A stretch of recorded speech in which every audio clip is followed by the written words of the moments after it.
Inday, tawagan mo yung bago natin driver.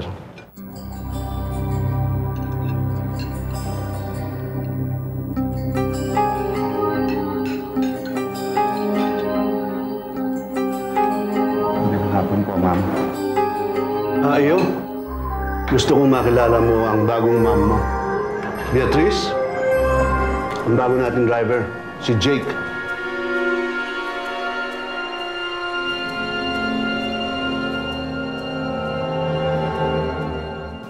Driver? Oh. Si Jake. I'm sure he looks familiar to you. Ha? Ano ibig sabihin? Hindi mo ba siya naalala? Nag-waiter siya sa birthday mo. Remember? Alam mo, nagpunta ako sa bahay ni Mr. Rodriguez, ang ating caterer. Binayaran ko kasi yung balance natin. And I told him na nangangailangan ako ng driver. And he recommended Jake to me.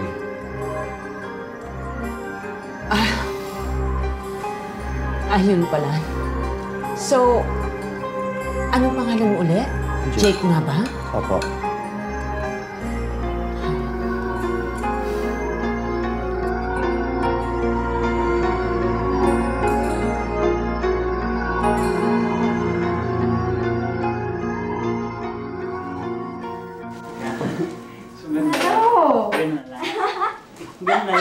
Ganun na lang. Tapos na tayo. Tapos na tayo. Sandali. Tapos na tayo para ngayon. May ibang araw pa naman eh. Will I see you again? Ano man? Alam mo, hindi ko alam sa'yo kung kung atot ka talaga sa akin. Oh, ganun ba talaga ako galing? O siguro naman, kulang ka sa luto ng Diyos. Teka. Paano nangyayari yun? Eh, diba, may girlfriend ka?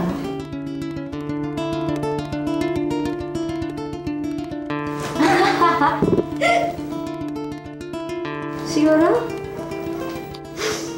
Siguro hindi maibigay ng girlfriend mo yung ginagawa ko sa'yo, no? Kasi, kung kaya niya ibigay yun, bakit kailangan ka pa makipagkita sa iba?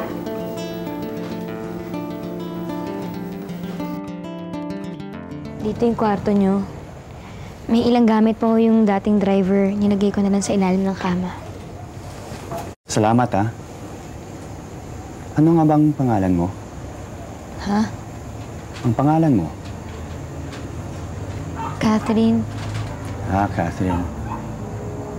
Di ba't ikaw yung nakahuli sa amin ni Beatrice noon? Sige na, Catherine. Ako nang bahala dyan. Pumasok ka sa loob. Opo. Huwag kang maingay, ha?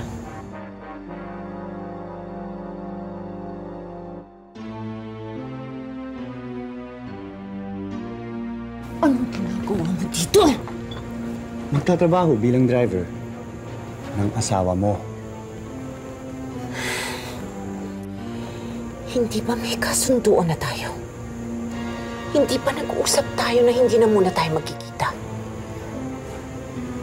Ikaw lang ang may gusto nun. Hindi ako. Kaya, gumawa ako ng paraan.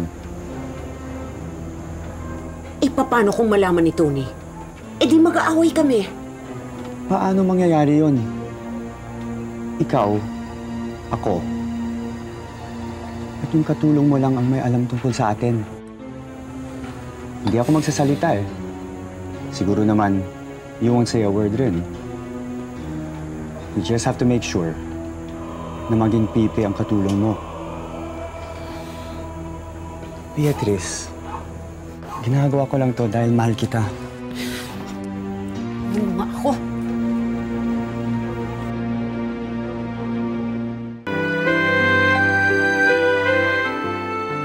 Inay, bakit gising ka pa? Kuya, may padala ka ba sa aking pasalambong na pagkain? Wala eh. Bakit? Nagugutom ka? po. Ba't ka nagugutom? Ano ba kinain mo kanina po na di ka nabusog? Wala po akong hinap po. Nagapunan ka ba? Hindi po. Bakit di ka nagapunan? Nag-iwan ako kay nanay ng pera na pangbili ng pagkain nyo.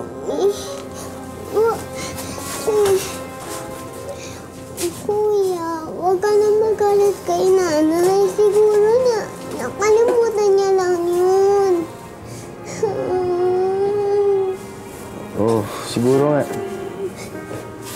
Tara, tingnan na tayo sa labas kung may bukas pang tindahan.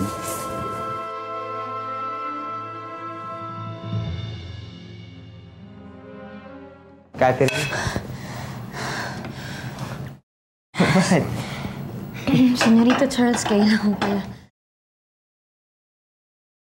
Charles ang pangalan ko, hindi senyorito. Sige ka.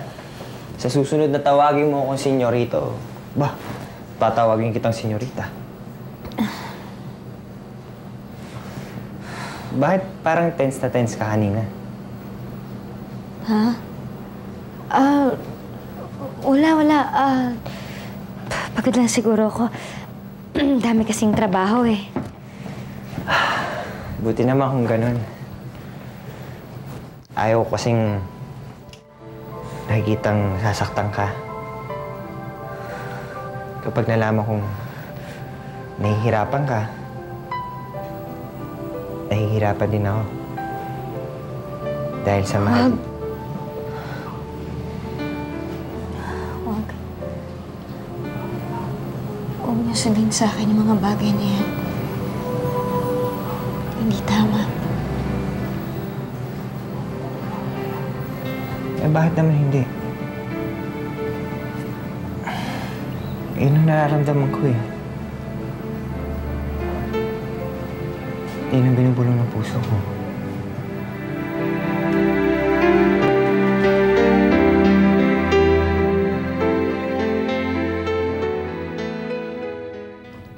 Gina.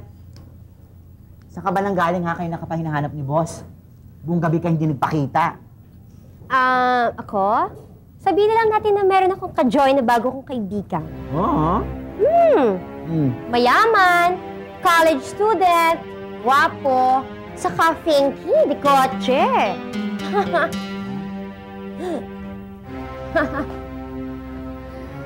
Bakit, Carissa? Ikaw lang ba may karapatang magka-boyfriend na mayaman? Anak? Jaboy, pakitimpla nga ako ng kape. Sakit ng ulo ko.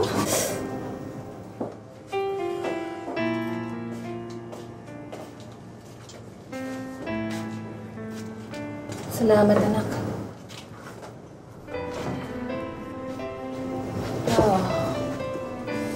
Si Minay, nasa na? Wala sa eskwela, hindi na pa pumasok. Ikaw, anong oras ang pasok mo? Mamaya pa. Jeffrey, bago ka umalis, ha? Mag-iwan ka ng pera para pambili ng ulam. Ulam mo ng alak niyo.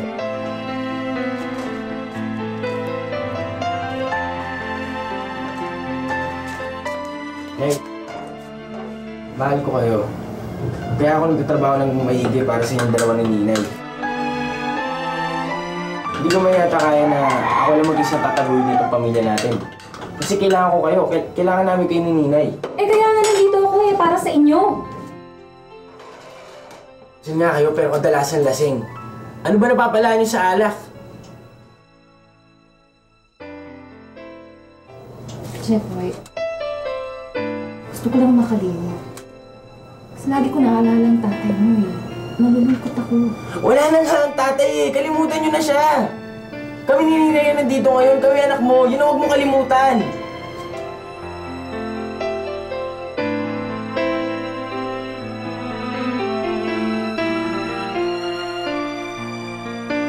Si Mart ba o si Jepa yung iniisip mo? Wala. Si Gina. Gina, kailan ka pa naging lesbiana, sister? Si Rai, hindi yun. Parang kinukutuban ako eh.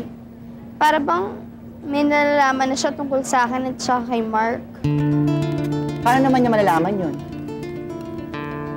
Ewan ko. Basta kasi minsan may mga patsyado siya na parang may gagawin siya, parang may alam siya. Ano naman kaya yung mga patutsyada na yan, ha? Kaya nga natatakot ako eh. Hindi ko alam kung anong pwedeng gawin ni Gina.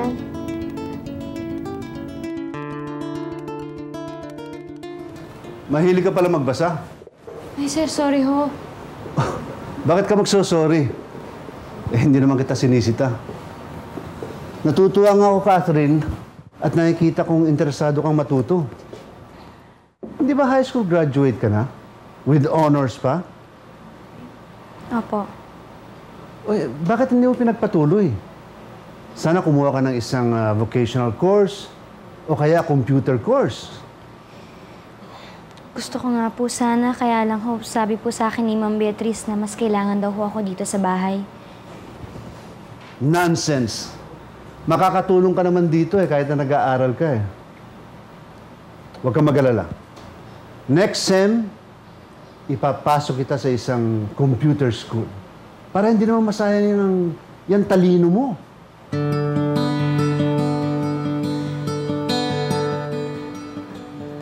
Talaga ho? Naku, sir, ang bait-bait niyo talaga. Salamat ho. Eh, mabait din naman kayo mag-ina sa amin eh. Matanong kita, nasaan ba ang tatay mo?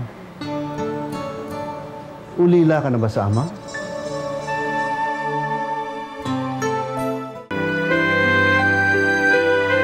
Sir, excuse me po. Para po sa inyo. Thank you.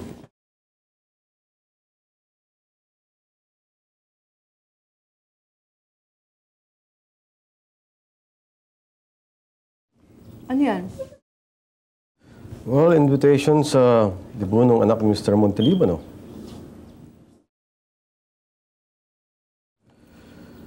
Ay, sayang. Nandito lang anak ko ngayon. Paghahandaan ko rin siya ng isang malaking debut. Ito tayo, ha? You really ruined my day, Ferdinand. Kailan ka ba talaga titigil sa kakaisip at sa kababanggit tungkol dyan sa bastarda mo? She belongs to the past. No, Vanessa, she belongs here with me now.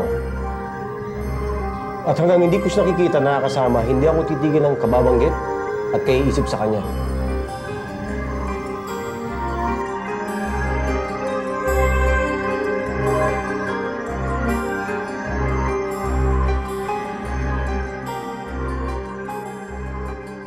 Hindi ka nagalit sa akin?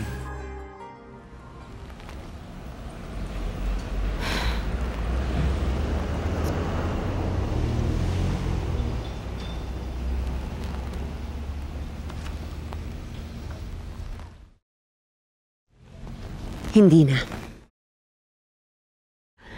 Kasi na-realize ko na may advantage din para yung pag-a-apply mo ng driver sa amin. Una, hindi na ako kailangang maging sneaky para magkita tayo. Pangalawa, doon ka na mismo sa loob ng bahay namin. Anytime na gusto natin na magkita, pwede natin gawin. Pero siyempre, kailangan pa rin nating mag-ingat.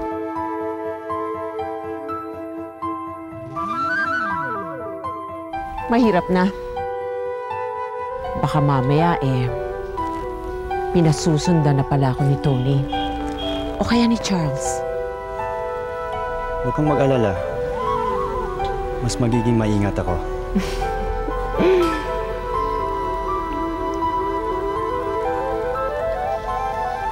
Pero meron pa akong papagawa sa'yo. Ano yun? Gusto kong bantayan mo ang galaw ng bawat tao sa bahay. Lalong-lalo na si Catherine.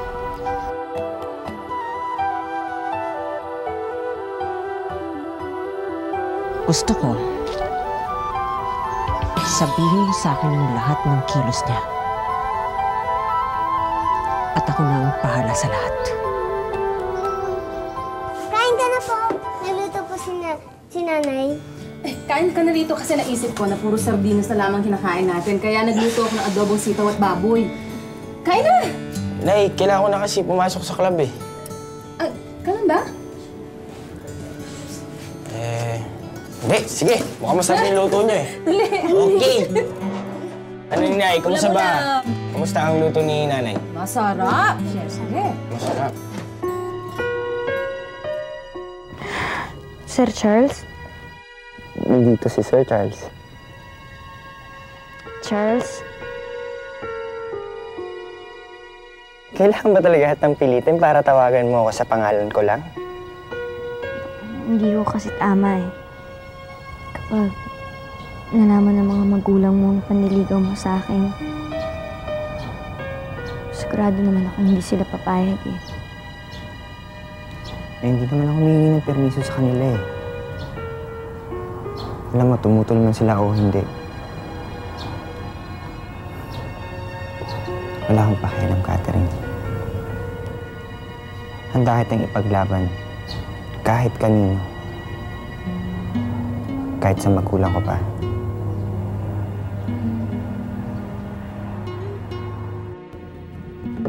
Siya po yung order sa table number 6.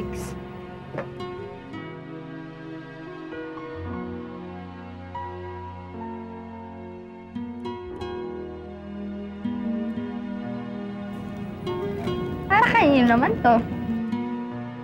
Para sa'yo. Salamat. Pero ba't parang ang saya-saya mo? Wala lang. Kasi nakusap na namin si nanay. Kung sa problema namin nilay sa kanya na sa pag-inom niya, gano'n. Okay na. Tapos? Kaya naman daw siya laging gano'n. Minsan napapainom. Para lang daw makalimutan niya si tatay. Ano ba nangyari sa tatay mo? Ewan ko, wala naman akong balita eh. Sanay na rin kami na sulpot-sulpot na siya sa buhay namin. Parang kabuti. Minsan nandyan, kadalasan wala. Sana nga, tuloyan na lang na wala eh. Para at least lahat kami. Antayin. Pero di ba mahal siya ng nanay mo? Yung pag-alis ko nga kanina eh. Parang doon ko lang ulit nakita si nanay na masaya. Yung malinis, nakaayos, tapos hindi amoy alak. Saka ko lang siya nakitang gano'n simula ng pag-alis sa tatay. Talaga? Hindi maganda. Sana tuloy-tuloy na. Sana. Kung sakasakali, isa na lang magiging kulang sa akin para maging masaya talaga ako. Ano? Hindi sino. Kailangan ko na umalis. Baka mamaya hanapin pa ako ni Tony. Tsaka ng anak ko. I'm sure natutulog ng matandang asawa mo. As for your son, hindi ka hahanapin nun. Busy-busy eh. Ano naman ang ibig mong sabihin doon? Ano naman ang pinagkakaabalahan ng anak ko? Why don't you ask your son? Pero ang dapat itanong mo ay, kung sinong pinagkakaabalahan niya.